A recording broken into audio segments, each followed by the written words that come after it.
Hey man, I'm Chris with PhoneCats, and here's some more Magic the Gathering 2014 Duels of the Planeswalker deck analysis. We're going to be talking about the Chant of Mul Daya deck.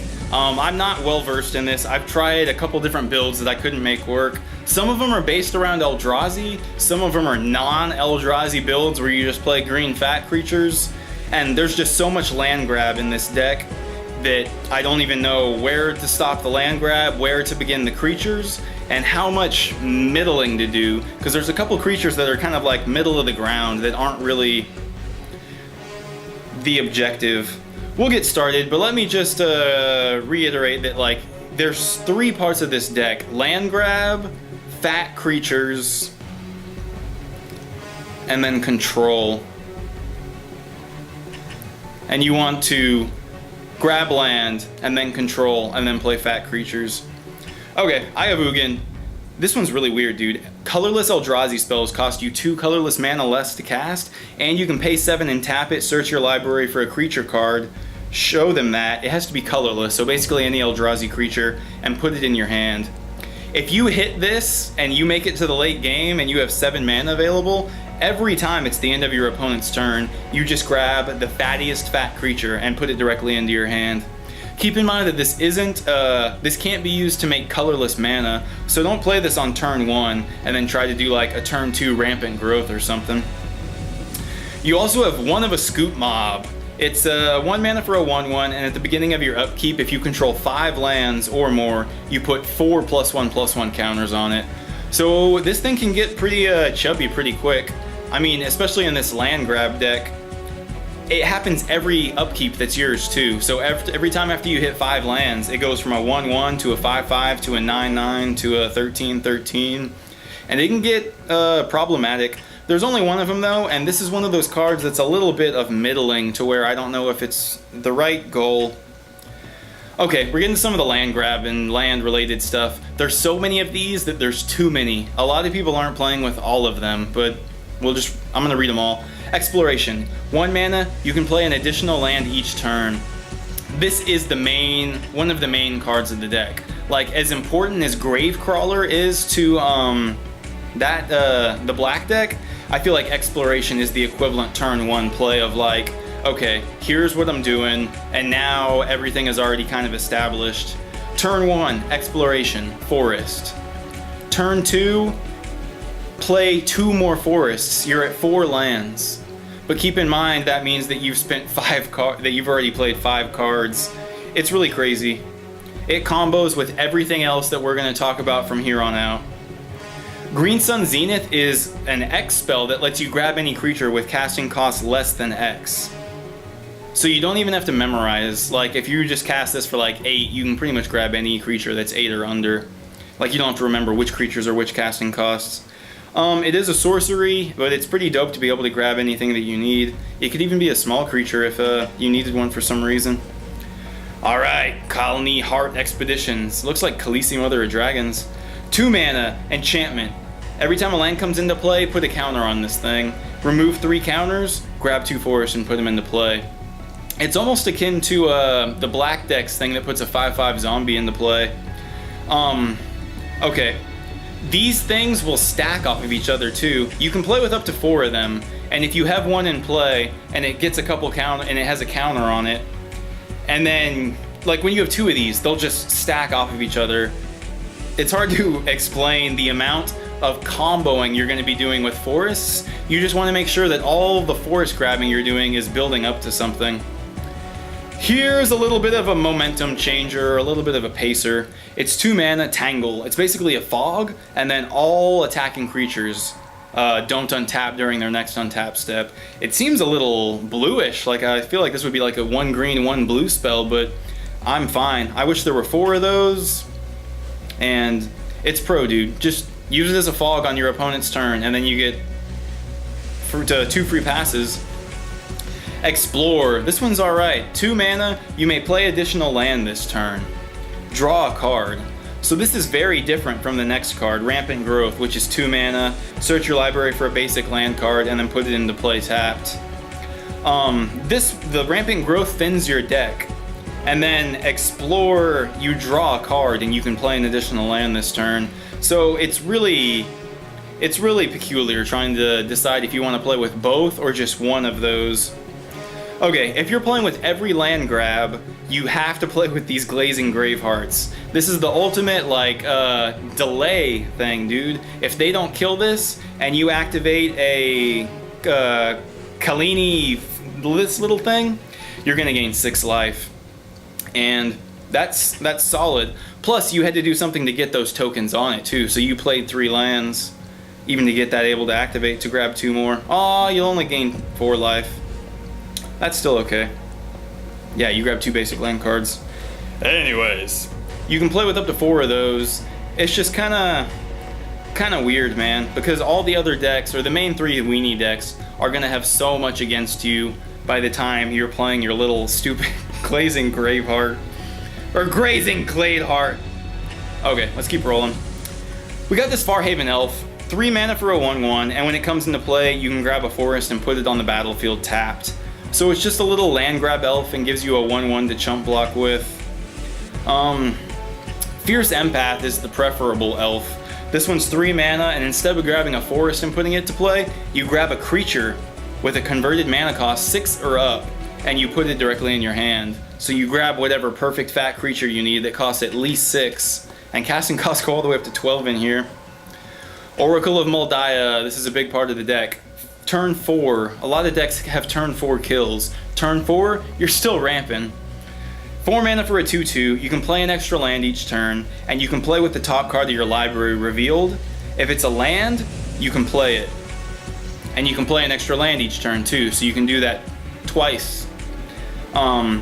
This card starts to mesh well with some of the things that shuffle your deck. Like if you don't have a land on top, and then you ramp in growth for something, and then have to shuffle your library, or explore and draw a card, you're 1 step closer to hitting that forest. Okay, you can play with 3 of those dudes and 2 of these pipers. It's 4 mana for a 1/1, screams please kill me, but if this thing stays alive, they got issues. You may put a creature card from your hand onto the battlefield. I think we all see the obvious synergy between the one of Fierce Empath, grab any creature on turn 3, cast this thing on turn 4, and then hopefully turn 5, drop your It That Betrays or whatever fatty you snagged. And you can do this every turn, man. It's just gonna get to the point to where you don't have any more fat creatures in your hand, and that would be just a weird problem to have. Okay, here's some of the middling stuff. I really don't know what to think. You could build this deck and play with both of these 5 casting cost dudes and just kind of like try to slow some of the more aggro decks down. Or I don't know if this middling is even worthwhile or not. Anyways, 5 mana for a 4/4. As long as you control 8 or more lands, this thing gets +4/+4 in trample. It will get that +4/+4 pretty quick. 5 mana for a 4/4 isn't that bad. And then as soon as you hit 8 lands, it gets +4/+4 trample. I don't know. I'm just a little wishy-washy on it. Spore Mound. This one's more of the control-y, so if you want more defense, then lean towards this. 5 mana for a 3/3, and whenever a land comes into play on your side, put a 1/1 green Saproling into play. Dude, I love Saprolings and Thalids. Just filling up your side of the board with 1/1s to chump block with is awesome. If you saved a Kalini Expedition thing and then popped it to squeeze 2 1/1s, that's dope. Plow Under. My god, I love land destruction, and I love putting cards on top of my opponent's deck. So this way, they lose 2 draws and they lose 2 mana. 5 mana, put 2 target lands on top of the owner's library. Dude, I would build a deck just around Plow Unders. If I could play with more of these and Archaeomancers and all kinds of rezzing stuff. That's a fun card. It really doesn't fit the theme of the deck too much, but it will slow them down, and I guess that's enough of a theme. I don't know. Primeval Titan fits the mold. 6 mana for a 6/6 trample, and whenever he comes into play or attacks, you do a grab for 2 forests. So if you got your Spore Mound out and then play one of these dudes, every time he comes into play or swings, you're getting 2 more 1/1s to just chump block with. Vigor! If you get this into play and it sticks and you got some 1/1s out, some of those lame cards from before, they can get problematic quick. Cool art too. 6 mana for a 6/6 trample, and if damage would be dealt to a creature other than Vigor, prevent that damage. Instead of it taking damage, that creature gets +1/+1 counters for each 1 damage prevented. And when Vigor dies and it goes into a graveyard, shuffle him back in your library and then pull him out later with that Fierce Elf or whatever he was called. This is so strong, man. If you play this, every time one of your creatures takes damage, it doesn't take damage and instead it gets +1/+1. So a lot of these feeble Glade Hearts, Elves, Oracles, and Saproling tokens just became huge threats. I mean, it's pretty much like the game. They can't attack or block until they deal with Vigor. But let's keep moving. We still got a lot of fat cards to get to. Summoning Trap, 6 mana. Okay, this is kind of anti-blue deck. If you cast a creature and they got countered spelled, you can cast this for free. And you may look at the top 7 cards of your library and take 1 creature and put it into the battlefield. The rest go on the bottom of your library. So 6 mana, you take the risk of looking at the top 7 cards and pray that one of them is obviously a higher casting cost than 6 mana. It seems strong, it's just a little bit of a gamble. Alright, we're getting to the fat. And there's more fat that I'm not playing with on the top part that I'll show you. 7 mana, 7/7 trample. Everybody remembers Palaka Worm. When it comes into play, gain 7 life. So there's your little, like, even the tides kind of thing. And when it dies, draw a card. So even when they kill it, you're just like, that's fine. You can play with up to 3 of those, so that's pretty strong. Tooth and Nail. Oh my god, this card is crazy when you cast it with Entwine. You can pay the 7 mana casting cost and do 1 ability, but if you pay 9, you do both. This deck can get to 9 mana. I don't know. If you have all the perfect land grabs and a Tooth and Nail and you just sprint to 9 and then cast it, that's like a GG probably. Anyways, you search your library for up to 2 creature cards, show them to your opponent, and then put them in your hand. Or you can take 2 creatures from your hand and then put them into play. But if you did the Entwine thing and paid the 2 colorless, you do both. You grab any 2 creatures from your library and put them into play. You grab 2 Palaka Worms, dude, you just gain 14 life, and even if they wipe them, you draw 2 cards. All is Dust. This is your control. This is what you're sprinting towards. So your opponent is sprinting to kill you, and they're probably like dumping everything that they have if they're playing one of the main 3 rush decks.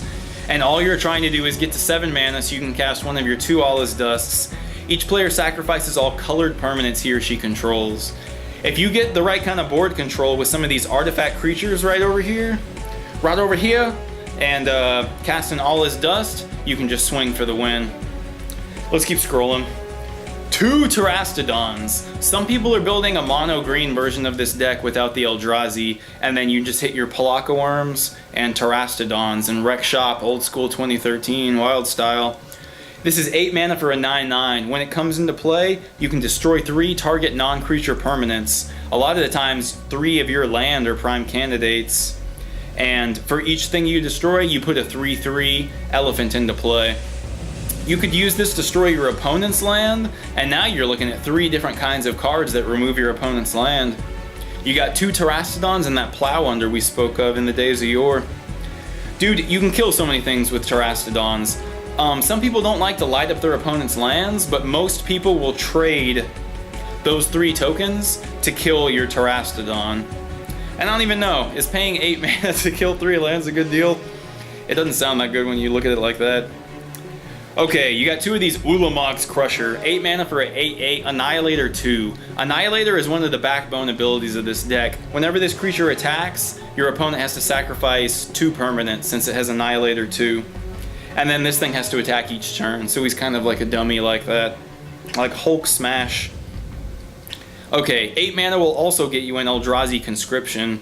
I got a burp. This first thing, you can use your land and tap it to grab a Crusher. This thing you can't grab with the land because it's not a creature. It's a little bit more daunting though, dude. That thing was an 8/8 with Annihilator 2. This gives any creature, enchanted creature, +10/+10, trample, and Annihilator 2. And I mean, what could be more delicious than casting this on? I would guess the Grazing Glade Heart would be the sweetest. Just because it seems like so passive and life gaining beneficially. and then all of a sudden you're swinging with a 12-12 and they have to sacrifice 2 permanents. That's really strong. I can't believe I wasn't playing with those before. I'm just so terrified of someone saying, in response, I'll kill it, and then losing 2 cards. But if it swings and attacks, you made them sack 2 permanents. So if it hits once or just attacks once, you got a good deal.